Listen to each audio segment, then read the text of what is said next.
त्रिगुणरहितं सद्गुरुं तं नमामि। ॐ सदाशिवसमारम्भां शङ्कराचार्यमध्यमाम् अस्मदाचार्यपर्यन्तां वन्दे गुरुपरम्परां। श्रुतिस्मृतिपुराणानामालयं करुणालयं नमामि भगवत्पादशङ्करं लोकशङ्करं। शङ्करं शङ्कराचार्यं केशवं बादरायणं सूत्रभाष्यकृतौ वन्दे भगवन्तो पुनः पुनः। ईश्वरो गुरुरात्मेतिर्मूर्तिभेदविभागिने व्योमवद्व्याप्तदेहाय दक्षिणामूर्तये नमः। त्वमेव माता च पिता त्वमेव बन्धुश्च सखा त्वमेव विद्या द्रविणं त्वमेव सर्वं मम देवदेव त्वमेव सर्वं मम देवदेव। दयानन्दरूपं मदाचार्यमीटे दयानन्दरूपं मदाचार्यमीटे दयानन्दरूपं मदाचार्यमीटे। பூஜ்ய ஸ்ரீ தயானந்த சரஸ்வதி சுவாமிகளின் பாதார விந்தங்களை வணங்கி, ஓம் சகனா பவது சகனோ புனக்து சக வீர்யங்கரவாவகை தேஜஸ்வினாவதீதமஸ்து மா வித்விஷாவகை। ஓம் சாந்தி சாந்தி சாந்தி। ஹரி ஓம் ஸ்ரீ குருப்யோ நமக। ஹரி ஓம்।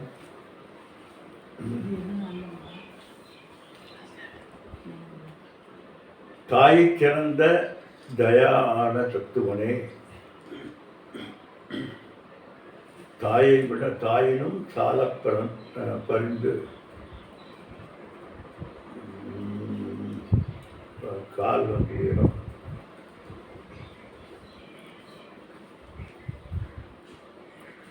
அந்த டைமில் நிறுத்திட்டு பேசிக்கலாம் சுவாமிஜி, என்னென்னு கண்டுபிடிக்க முடியல.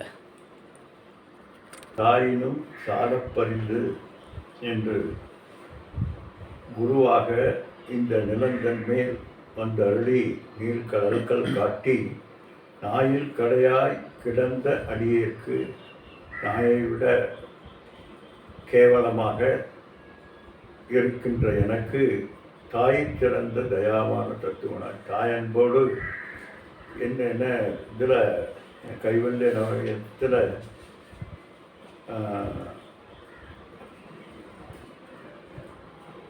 சொன்னது கேட்க மாட்டா தொண்டனானாலும் சாமி, நின்னது கருணையாலே நீ என்னை ஆளலாமே என்கிறார்.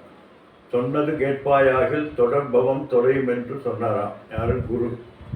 அதுக்கு சீடன் சொல்றார், சொன்னது கேட்க மாட்டா தொண்டனானாலும் சுவாமி, நின்னது கருணையாலே நீ என்னை ஆளலாமே என்கிறார். அதனால எப்படி நான் இருந்தாலும் உங்களது கருணையினால் நீங்கள் என்னை தேற்ற முடியும் அப்படின்னு ஒரு ஸ்டூடெண்ட் சொல்கிறார். அதுபோல் தாயை சிறந்த தயாவான தத்துவம். அப்படிப்பட்ட அவர் யார்னா, மாசற்ற ஜோதி மலர்ந்த மலர்ச்சுடரே தேசனே தேனார் அமுதே சிவபுரனே பாசமாம் பட்டறுத்து பாரிக்கும் ஆரியனே. மாசற்ற ஜோதி,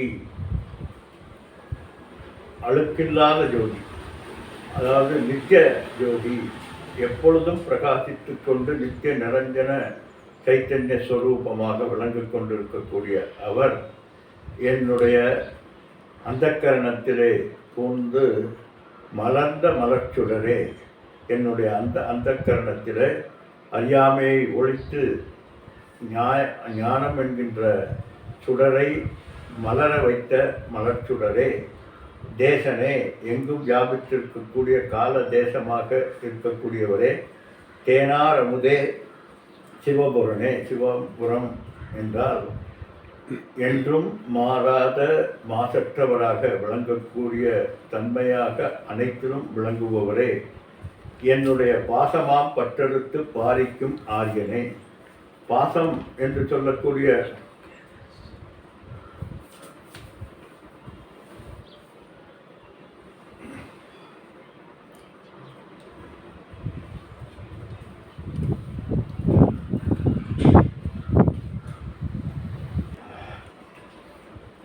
பாசம் என்கின்ற பற்றிலே சிக்கி கிடக்கக்கூடிய என்னை அந்த பாசத்தை அறுத்து பாரிக்கும் ஆரியனே, அருள் புரியும் ஆரியனே. இதுதான் இப்போ நம்ம பார்க்கணும். பாசம் என்கின்ற பற்றறுத்து பாரிக்கும் ஆரியனே. பாசம் என்பது நமக்கு பற்றை தரக்கூடியது. அதுதான் ப்ராப்ளமே. அதான் அகங்கார மமகாரம். இந்த மமகாரம் தான் பாசம் என்று சொல்லக்கூடியது, என்னுடையது என்று. ஜி சாரை கூப்பிட்டு அந்த பிரபாமா கூப்பிட்டுட்டே இருக்காங்க, கிளாஸில் இருக்காங்க, அப்புறமா கூப்பிட்டு சொல்லுன்னு சொல்லி பிரபா நம்ம சாரை கூப்பிட்டு வைகுண்ட சாரை. யார் கூப்பிட்ற சாமிஜி? பிரபாமா. சரி சாமிஜி.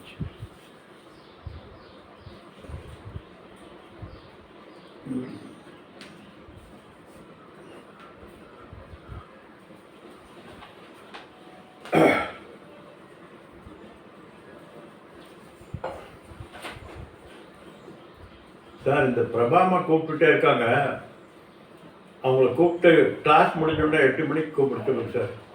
தொடர்ச்சியாக கால் வந்துகிட்டே இருக்கு. ஜி நான் சொல்லிட்டேன் ஜி. இதுல பாசமாம் பற்றறுத்து பாரிக்கும் ஆரியனே. பாசம் என்கின்ற கட்டை அறுத்து என்னை உய்விக்கும் ஆரியனே. ஆரியனேன்னு சொன்னாலே இங்கெல்லாம் தமிழ்நாட்டில் ப்ராப்ளம் வந்துடும். ஆரியன், திராவிடன், கைபர் போலன் கலவாய் வழியாக வந்தவர்கள், அவர்களெல்லாம் தான் பிராமணர்கள் அவர்கள் அப்படின்னு சொல்லி இங்கே ஒரு புரிதல் இருக்குது, தவறான புரிதல் இருக்குது. ஆரியன் என்றால் உயர்ந்தவன், கிருதகத்தியன், எதை செய்ய வேண்டுமோ அதை செய்தவன், பூர்ணன் என்று அர்த்தம். அதனால் இங்கே ஆரியனே அப்படின்னு நம்ம ஆளுகளுக்கெல்லாம் கொதிப்பு வந்துடக்கூடாது. ஆச்சாரியாருக்கு ஆரியன் என்றொரு பெயர் உண்டு. ஏனென்றால் அவர் செய்ய வேண்டியதை செய்து உயர்ந்த நிலையில் இருக்கக்கூடியவர். அதே போல் வசிஷ்டர் ராமனை பார்த்து ஆரியனே என்கிறார். அவர் பிராமணர் அல்ல, அவர் யார்? சத்திரியர். இப்போ அவரை ஆரியனே அப்படின்னு சொன்னால் இது பிராமணனை குறிக்காது. அதனால் இங்கே ஆரியன் என்ற வார்த்தைக்கு ஆச்சாரியார் என்று பொருள்.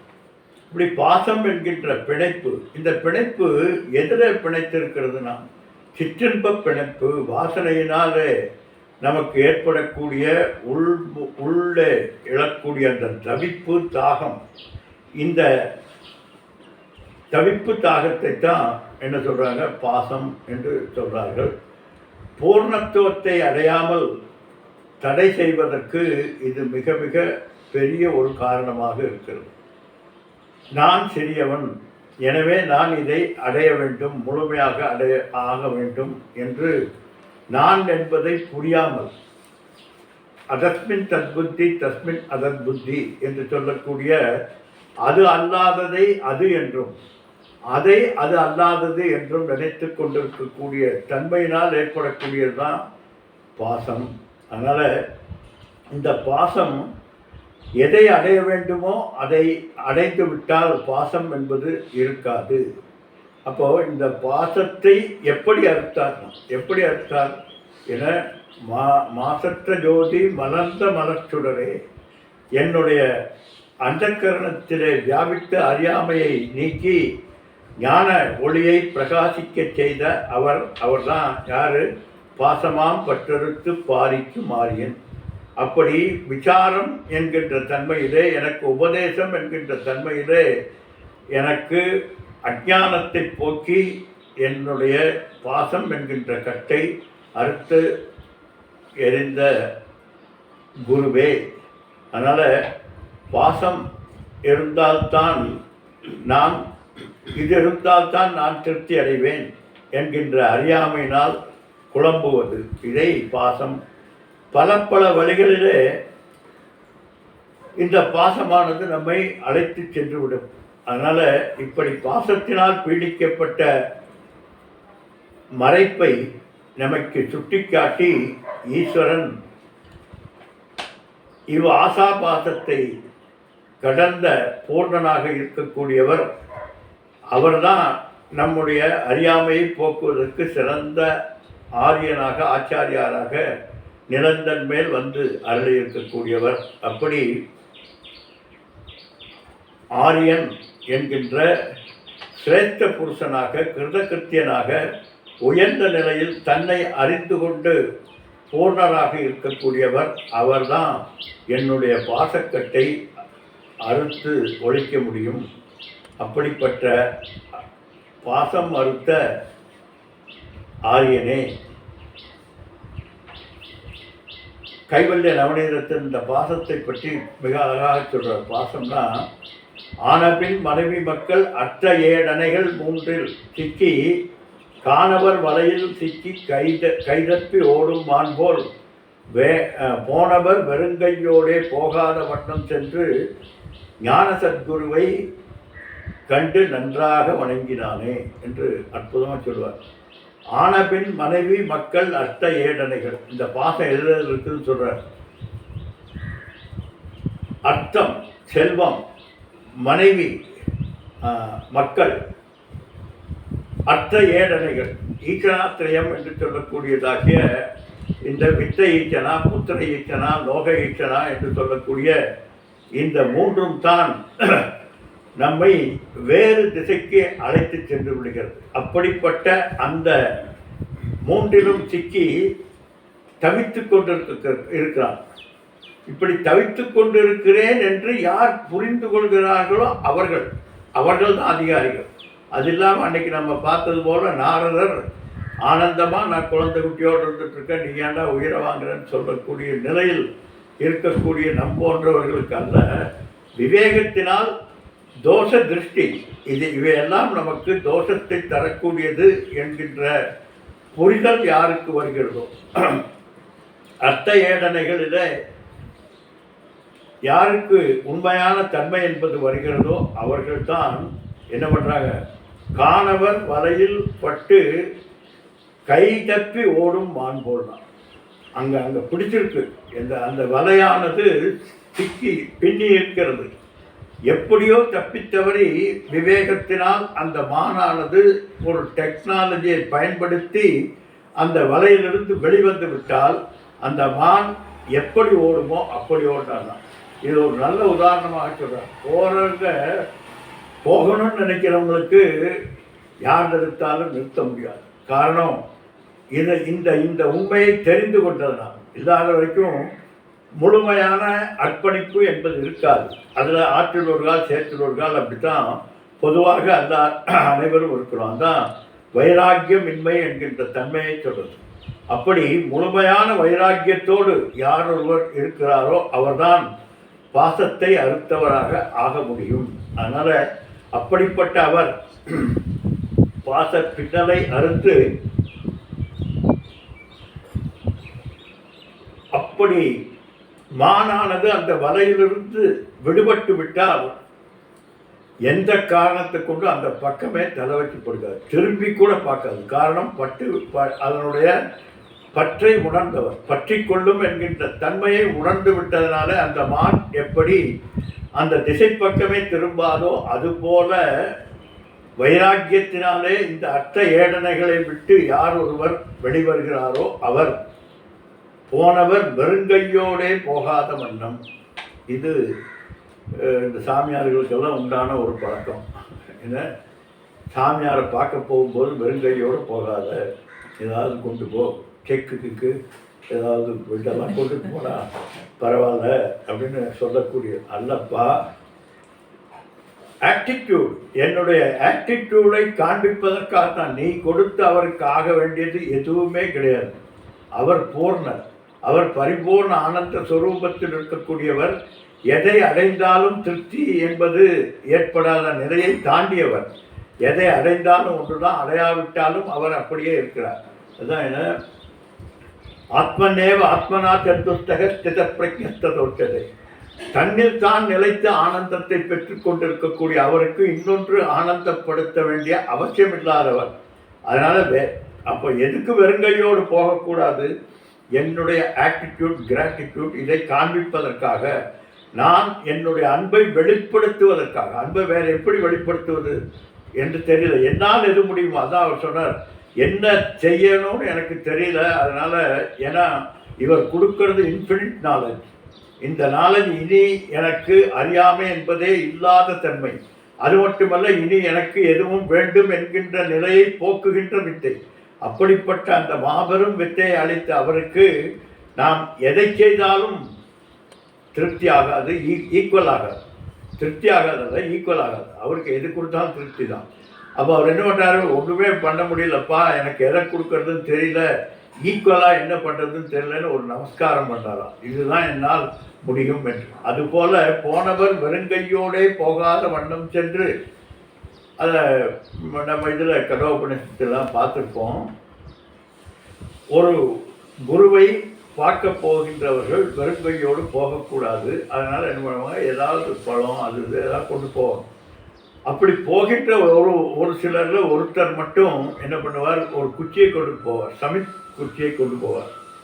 அந்த சமித் குச்சியை எதற்காக அங்கே கொண்டு போகிறார் என்றால், இந்த சமித்தானது எப்படி அக்னியில் விழுந்து அக்னி குண்டத்தில் போட்டவுடன் அது எரிந்து அதுவும் நெருப்பாக மாறிவிடுகிறது, அதுவும் அந்த ஜுவாலையாக மாறிவிடுகிறது. அதுபோல என்னுடைய அஞ்ஞானத்தை ஒழித்து ஞான ஜோதியில் நீங்களும் நானும் ஒன்றென கலக்கக்கூடிய தன்மைக்காக நான் இங்கே வந்திருக்கிறேன் என்கின்றதை சிம்பாலிக்காக சுட்டி காட்டுவதற்காகத்தான் அந்த போனவன் வெறுங்கையோடே போகாத வண்ணம் ஒரு சமிப்பானை எடுத்து சென்று ஞான குருவை கண்டு நன்றாக வணங்கினானே. அதென்ன நல்லா வணங்குறது கெட்ட வணங்குறது அப்படின்னா இல்லைப்பா,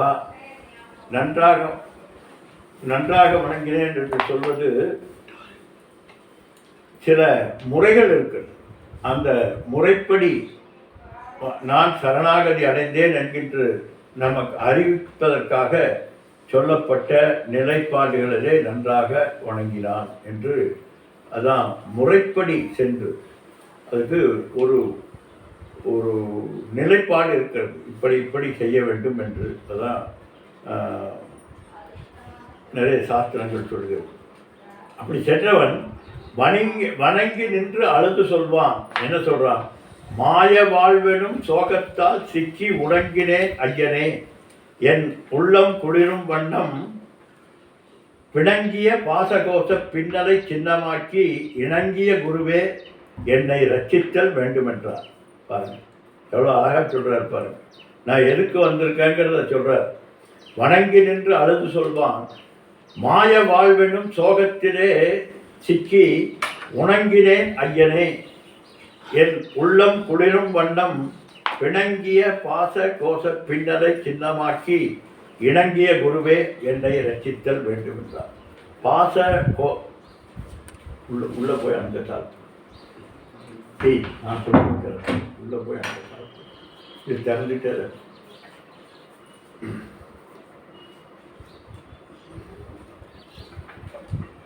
ஐயனே, நான் மாய வாழ்வு என்கின்ற இந்த வாழ்விலே சிக்கி உணங்கினேன், உணங்கி போனேன், என்னால் மீள முடியாத அளவு துவண்டு போனேன். என் உள்ளம் குளிரும் வண்ணம், இப்படிப்பட்ட என்னுடைய துவண்டு போன என்னுடைய உள்ளமானது குளிர்கின்ற வண்ணம் பிணங்கிய பாச கோஷம், என்னை கட்டி போட்டிருக்கக்கூடிய பாசம் என்கின்ற இந்த கோஷம் என்றால் கோஷவத் ஆச்சாரகத்வாத் இதி கோஷம், ஆச்சகத்வாத் இதி கோஷம். அப்படின்னா மூடப்பட்டிருக்கக்கூடியது, பாசத்தினால் மூடப்பட்டு பிணங்கிய கட்டி போட்டிருக்கக்கூடிய என்னுடைய அந்த கோஷப்பின்னலை சின்னமாக்கி இணங்கிய குருவே என்னை ரட்சித்தல் வேண்டும். இணங்கிய குருனா அவருக்கு இணக்கமான குருவா இந்த குணம் குருவுக்குண்டான தன்மைகள் உடையவராகிய நீங்கள் என்னை ரட்சித்தல் வேண்டும் என்று சொல்றார். அதான் இங்க பாசமாம் பற்றறுத்து பாரிக்கும் ஆரியனே என்று சொல்றார். பாசம் என்று சொல்லக்கூடிய அந்த பின்னலை சின்னமாக்கி என்னை காத்தருளல் வேண்டும் என்று கைவல்ய நவநீத ஆசிரியர் சொன்னது போல என்னுடைய பாசத்தை அறுக்க வல்லவர் நீ மட்டுமே. எப்படி அவர் பாசத்தை அறுத்தார் சொல்றார், நேச அருள் புரிந்து நெஞ்சில் வஞ்சம் கிடவும். நேச அருள் புரிந்து நாம் 2-3 கிளாஸ் முன்னால் பார்த்தோம். பாசம், நேசம், பந்தம் என்பதெல்லாம் என்ன, அருள் என்பதெல்லாம் என்னன்னு பார்த்தோம். நேச அருள், நேச அருள்னா எதையும் எதிர்பார்க்காமல் செய்யக்கூடிய ஒரு ஒரு அன்புக்கு பெயர் தான் நேசம் என்று பார்த்தோம்.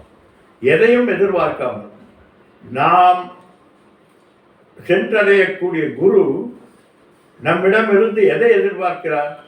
எதுவும் இல்லை. எதிர்பார்த்தால் அவர் குருவாக இருக்க முடியாது. அவர் எதிர்பார்ப்பதெல்லாம் ஒன்றே ஒன்று தான், நான் சொல்றதை புரிந்து கொள்ள வேண்டும். 1000 தடவை கேட்டாலும் அதனால்தான், அந்த அருளினால்தான் அவர் 1000 தடவை கேட்டாலும் திருப்பி திருப்பி அதையே சொல்கிறார். ஒரே விஷயத்தை தான் கிளாஸ் தொடங்கின நாளிலிருந்து இன்னைக்கு வரைக்கும் கேட்டாலும் அவர் மயங்காமல் சலிக்காமல் சந்தோஷமாக புரிய வைக்க வேண்டும் என்கின்ற அந்த ஆவலோடு சொல்கிறார். அதுக்கு தான் நேசம் என்று பெயர். எதையும் எதிர்பார்க்காமல், அதான் என்ன, வசந்தவன் லோக ஹிதம் சரந்தி என்று சொல்றார்.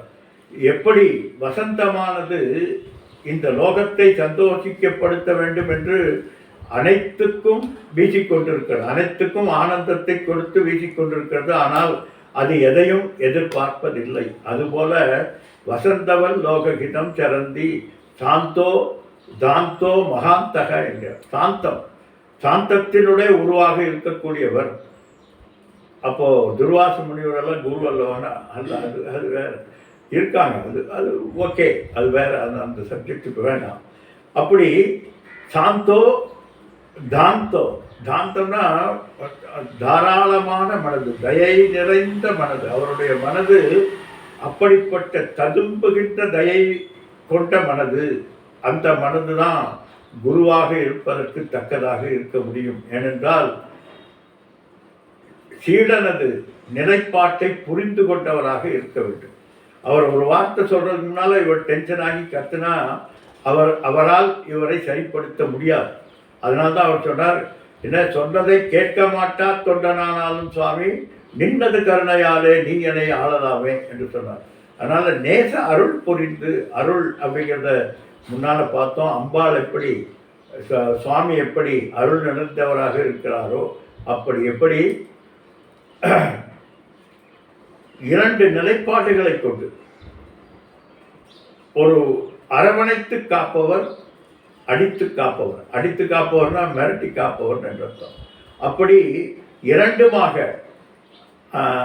அருள் புரிந்து அனுக்கிரகம் நிக்கிரகம் என்கின்ற நிலையில் இருப்பார். இப்போ தானே சொன்னீங்க குரு கோவிச்சுக்க மாட்டார்னு. இல்லை, கோவித்த மாதிரி நடிப்பார்னா நிக்கிரகம்.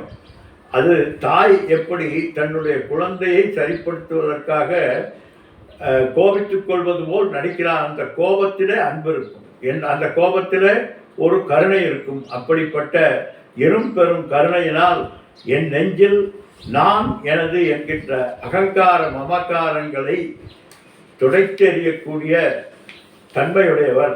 ஏன் அதை துடைத்தெறியணும்னா வஞ்சனை செய்கின்றது, என்னை வஞ்சிக்கிறது, என்னை ஏமாற்றி விடுகிறது. நான் அடிக்கடி நம்ம பார்த்துருக்கோம் நம்ம வகுப்புல, இந்த உலகத்திலேயே நம்மை ஏமாற்றுவது யார் என்றால் நம்முடைய எதிரி அல்ல, எதிர் வீட்டுக்காரர் அல்ல, பக்கத்து வீட்டுக்காரர் அல்ல, புத்திரன் அல்ல, மனைவி அல்ல.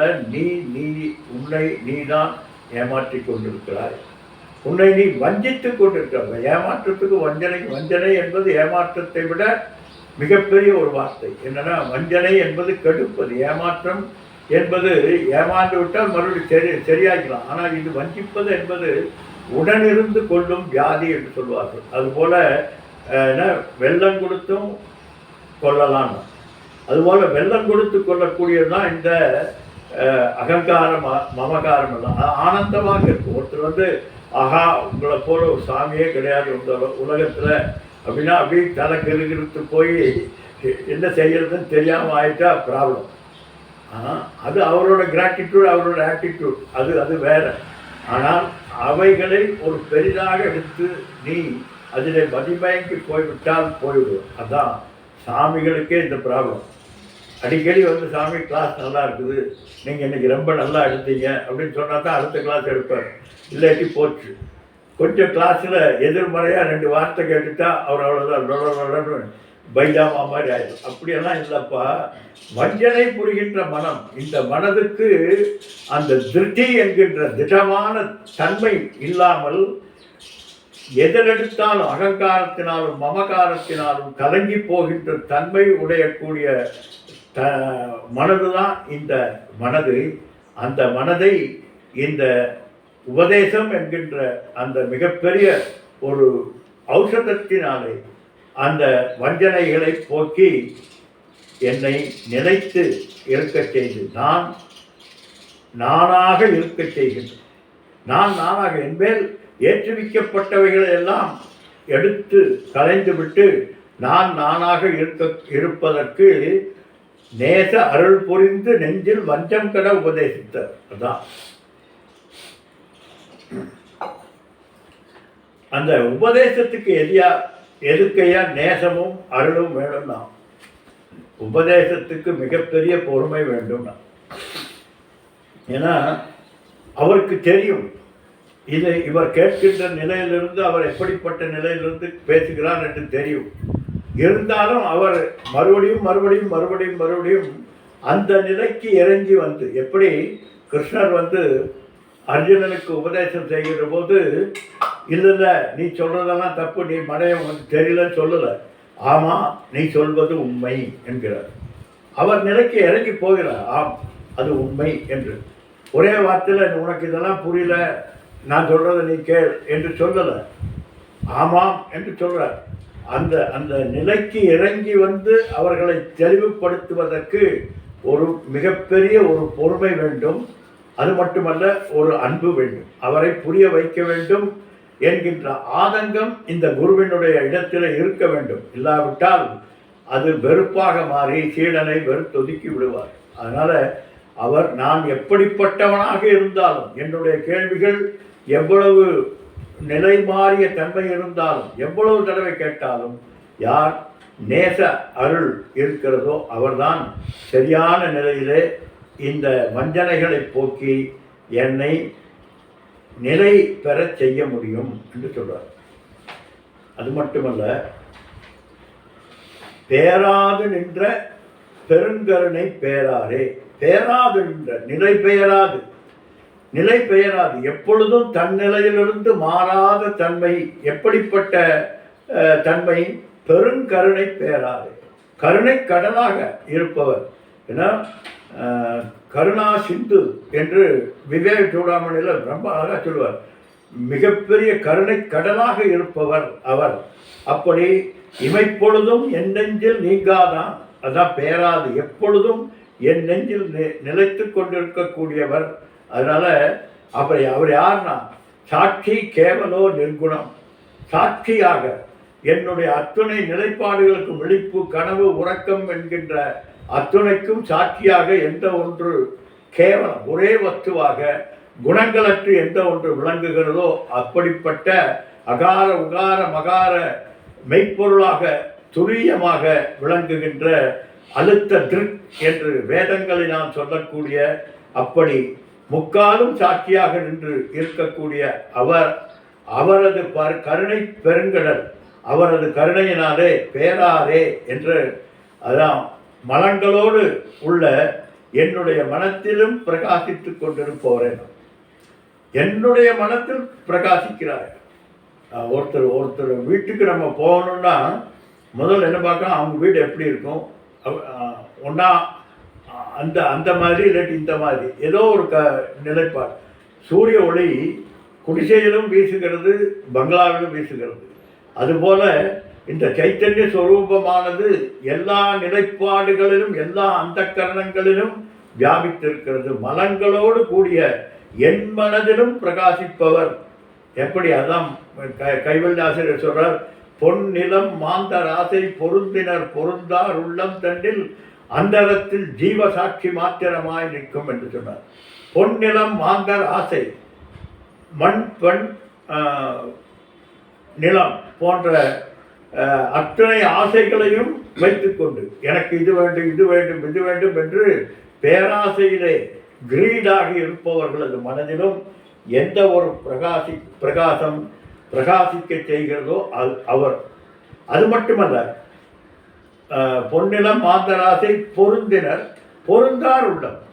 எல்லாத்தையும் விட்டுவிட்டு அவருக்கும் யார் சாட்சியாக அந்த கரணத்தை விழுந்து கொண்டிருக்கிறாரோ அவர். அதனால அவர் ஜீவசாட்சியாகத்தான் இருக்கிறாரே தவிர அந்த கரணத்தினுடைய பக்குவத்துக்கு தக்க சாட்சியாக இல்லை.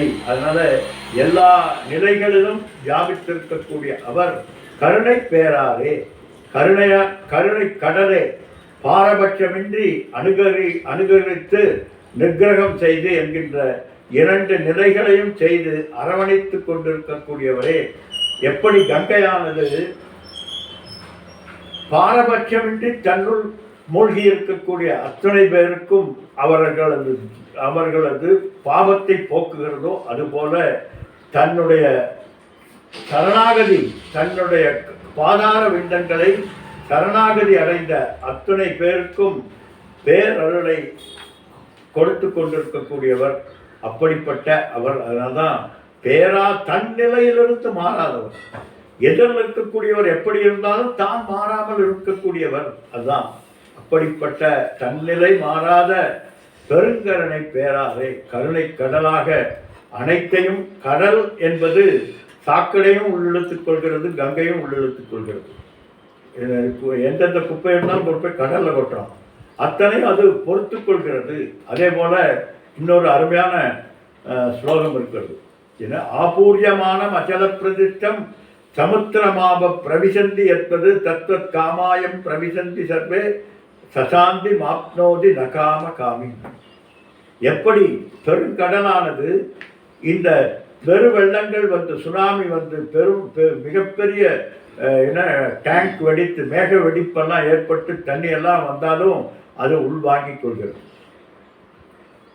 மிக வெயில் அடித்து கடலில் இருக்கக்கூடிய நீர்கள் எல்லாம் மேலே போனாலும் அது அப்படியே இருக்கிறது. அப்படி அத்தனையும் உள்வாங்கிக் கொண்டு தானாக மட்டுமே இருக்கக்கூடிய தன்மையுடையது கடல். அதனால்தான் பெருங்கடல் என்கிறார். அப்படி பெருங்கடல் எப்படி எதையும் தனக்குள் தாங்கிக் கொண்டு எந்த விதமான மாறுதலுக்கும் ஆளாகாமல் இருக்கிறதோ அதுபோல இவர் எப்படிப்பட்ட சூழ்நிலையிலும் தன்னிலை மாறாமல் பேராது நின்ற பெருங்கருணை பேராவே என்று சொல்றார். அப்படி அந்தரங்க சுத்தி என்பது ஏற்படுத்துவதற்கு இது மிக மிக முக்கியமானது. அவருக்கு முன்னால் இவர் டென்ஷன் ஆனால் அவரோட டென்ஷன் எப்படி எப்பா போக்குறதுன்னா சாமிஜி தான் சொல்லுவாங்க. பின்னால் வரக்கூடிய நிலைப்பாடுகளில் நிறைய பேர் வருவாங்க, வந்து சாமிகிட்டே என்னென்னத்தையும் சொல்லுவாங்க. சொல்லிட்டு இருக்கும்போது சாமிஜி கண்ணை மூடிட்டு ரொம்ப கேட்பார், சில நேரங்களில் கண் கலங்குவார், எல்லாம் பண்ணுவார். ஆனால் அடுத்த நிமிடம் அடுத்த நிமிடம் என்ன, அந்த நிமிடமே அவராக இருந்து கொண்டு தான் உள்ளே கிரகிப்பாரே தவிர அதனால் அவர் கலக்கம் அடைய மாட்டார்.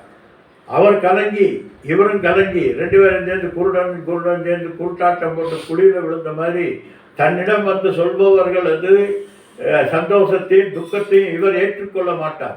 இவர் கருணை கடல் எப்படி வருவதை உள்வாங்கிக் கொண்டு தானாக இருக்கிறதோ அதுபோல இவராக மட்டுமே இருந்து அப்படி இருந்தவர் மட்டும்தான் எனக்கு அந்தரங்க சுத்தியை அழிக்க முடியும். என்னுடைய அந்த கரணத்தில் இருக்கக்கூடிய அழுக்கை அப்படிப்பட்டவரால் தான் போக்க முடியும். காரணம், உள்வாங்கிக் கொள்கிறார். அவர் ஒரு ஒரு என்ன சொல்றது, ஒரு சுமைதாங்கியாக அந்த சுமையை எடுத்துக்கொண்டு அவர்களுக்கு ஒரு சுமையற்ற நிலையை கொடுக்கக்கூடியவராக அனைத்தையும் ஏற்றுக்கொள்பவராக இருக்கக்கூடிய அவர்தான் அந்தக்கரண சுத்தியை அடுத்தவருக்கு கொடுக்க முடியும். அவரே கலங்கி போயிருந்தால் மற்றவருக்கு அதை கொடுக்க முடியாது. அதனால பேராது நின்ற பெருங்கருணை பேராரே, ஆராத அமுதே, அளவில்லா பெருமானே, மாறாத நிறைபொருளே, தெவிட்டாத அமிர்தம் போல் கல்யாண குண சாலினியாக இருக்கக்கூடியவர், சத்தியம் ஞானம் அனந்தம் என்கின்ற எல்லையற்ற வஸ்து கால தேச வஸ்துக்களுக்கு அபரிச்சின்னமாக